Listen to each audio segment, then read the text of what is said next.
নমস্কার, দেখছেন জি 24 ঘন্টা জেলা 24 নিয়ে আপনার সঙ্গে রয়েছি আমি শুক্লা। আজ বড়দিন আর বড়দিনে উৎসব মুখর গোটা বাংলা। কলকাতা থেকে জেলা পর্যটন কেন্দ্রগুলিতে উপচে পড়া ভিড় সকাল থেকেই লক্ষ্য করা যাচ্ছে।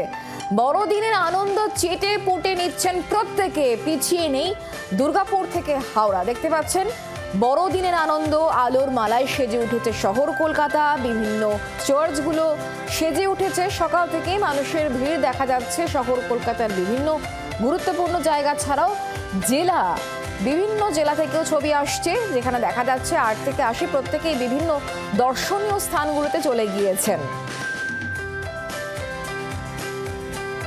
বড়দিনের আনন্দ চেটে পুটে নিতে প্রত্যেকেই প্রস্তুত রয়েছে এবং সকাল থেকে সেরকমই ছবি ধরা পড়ছে।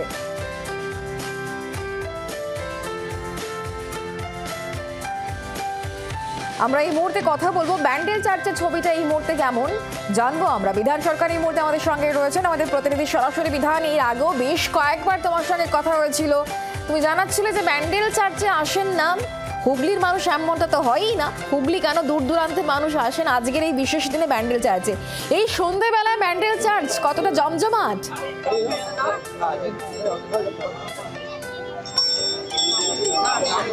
দেখো শুক্লা, সকাল থেকে আমরা দেখাচ্ছিলাম জি 24 ঘন্টার দর্শকদের যে ব্যান্ডেল চার্চে কিভাবে ভিড় সকাল থেকে এখানে হয়েছিল এবং বাইরের জেলা থেকে বহু মানুষ এসছেন, তাদের সঙ্গে আমরা কথাও বলেছিলাম। এই মুহূর্তে যেহেতু সন্ধে হয়ে গিয়েছে, তোমাকে ছবিটা দেখানোর চেষ্টা করবো। ব্যান্ডেল চার্চের ঠিক সামনেটা দেখো, এখনো ঠিক ভিড়, একদম প্রচুর মানুষ এখনো রয়েছেন যারা ব্যান্ডেল চার্চ দেখতে এসেছিলেন। ব্যান্ডেল চার্চের মেন যে গেট, অর্থাৎ যে ব্যান্ডেল চার্চের ভেতরে ঢোকার যে গেট, সেই গেট কিন্তু 5টার সময় বন্ধ করে দেওয়া হয়েছে এবং 25শে ডিসেম্বর যেহেতু প্রচুর রাশ হয়, প্রচুর লোকের জমায়েত হয়, এখানে ভিড় হয়, সেই কারণে মূল যে গির্জার যে ফটক সেটা তো বন্ধ থাকে। 1 জানুয়ারিও বন্ধ রাখা হয়, কিন্তু কালকে থেকে আবার সাধারণ যারা দর্শনার্থী তারা কিন্তু ব্যান্ডেল চার্চে ঢুকতে পারবেন এবং যারা একটু পরে বিকেলের দিকে বেরিয়েছেন তারা এই মুহূর্তে রয়েছেন ব্যান্ডেল চার্চের সামনে।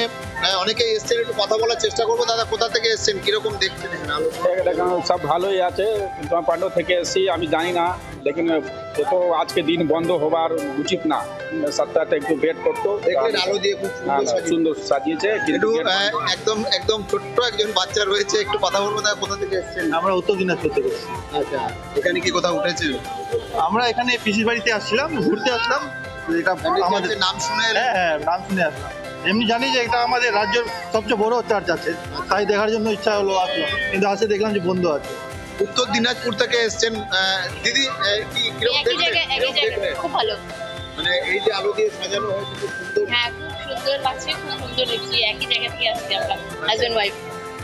হ্যাঁ, ব্যান্ডেল চার্চের যে সামনেটা, যে মেন গেটটা আমি তোমাকে বলছিলাম শুক্লা, এখানে হচ্ছে একটা গোশালা তৈরি করা হয় এবং সেখানে যিশুর যে জন্ম বৃত্তান্ত সেটাকে তুলে ধরা হয় এবং সেখানে কিন্তু গেটের সামনে প্রচুর মানুষ রয়েছেন এখনো যারা সেই দৃশ্যকল্প দেখছেন।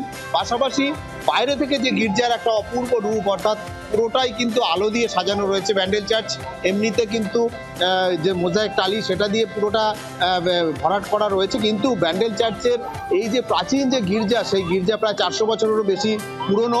সেই গির্জাকে কিন্তু আলো দিয়ে সাজানো হয়। রাজ্য সরকারের পক্ষ থেকে মুখ্যমন্ত্রী বিগত কয়েক বছর ধরে এই গির্জাগুলোকে বা চার্চগুলোকে এই আলো দিয়ে সাজানোর ব্যবস্থা করেছেন। এবারেও কিন্তু ব্যান্ডেল চার্চের যে গির্জা, সেই গির্জা সাজানো হয়েছে খুব সুন্দর করে এবং এই আলোকমালায় সাজানোর পাশাপাশি ব্যান্ডেল চার্চ সন্নিহিত এলাকা, সেই এলাকাতেও কিন্তু প্রচুর আলো দিয়ে সাজানো হয়েছে। স্বাভাবিকভাবে তুমি বুঝতে পারছো যে প্রচুর মানুষ এখনো এখানে রয়েছেন। একটু কথা বলবো। দিদি, কোথা থেকে এসছেন, কিরকম দেখছেন? আমি শাহগঞ্জ থেকে এসেছি। ব্যান্ডেল চার্চ দেখলাম, এটা তো অনেক বহু পুরনো গির্জা, আমাদের ভালো লাগছে, খুব সুন্দর করে, প্রতি বছরই এনারা খুব ভালো করে সাজান, ভালো লাগছে, এনজয় করছি।